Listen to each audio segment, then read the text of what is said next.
एक आदमी धन की चाह कर रहा था, तो एक दिन राजा के महल से उसकी रानी का जो रत्न जटित हार था, उसमें लाल मणियां ऐसी थी कि बाज की दृष्टि पड़ी, पंजे में उठा के निकल गया और बहुत उड़ करके एक खजूर के पेड़ में टांग दिया जाके।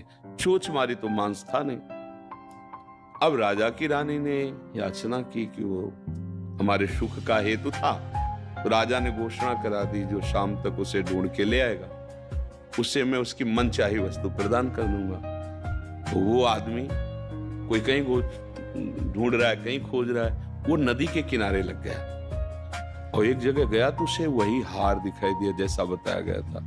कूद पड़ा, तो मिट्टी हाथ लगी, कुछ लगा नहीं, फिर बाहर निकला। फिर जब जल शांत हुआ, रज तो समय लगा ना, फिर हार वहीं, फिर सीधे वहीं कूदा, फिर हार नहीं मिला। वो शाम हो रही थी तो एक महात्मा उधर से जा रहे थे, वो खड़े होकर उसकी चेष्टा देखी, नजदीक गए और कहा, भैया अगर आप संशय न करें तो आप जिस का लक्ष्य कर रहे हैं वो बात बता दें। तो आने नहीं, तुम जाओ, क्योंकि मतलब वो ये पा जाएगा। बोले नहीं, मुझे कुछ चाहिए नहीं, मैं केवल आपका सहयोग करूंगा। तो उनका देखो, ये वो हार है और मैं इसे सुबह से खोज रहा हूं, बार बार इसमें कूद के, और है वो। तो उनका देखो भैया, आप मूर्ख हो, अगर वहां होता तो सुबह से कूद रहे हो, हाथ कीचड़ लगा, हार मिल जाता।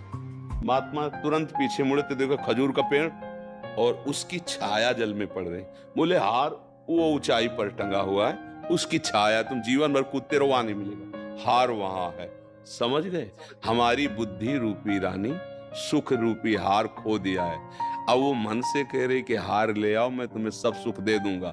मन संसार भव नदी के किनारे आया, अब ये विविध भोगों में उसी को ढूंढ रहा, सुख को। अब कोई महात्मा मिले, बताए इधर नहीं, इधर से हटो और इधर मुंह करो, ऊर्ध्वमूल, इधर देखो ऊंचे की तरफ, ये उसकी छाया है। प्रभु के सन्मुख हो, अभी सुख में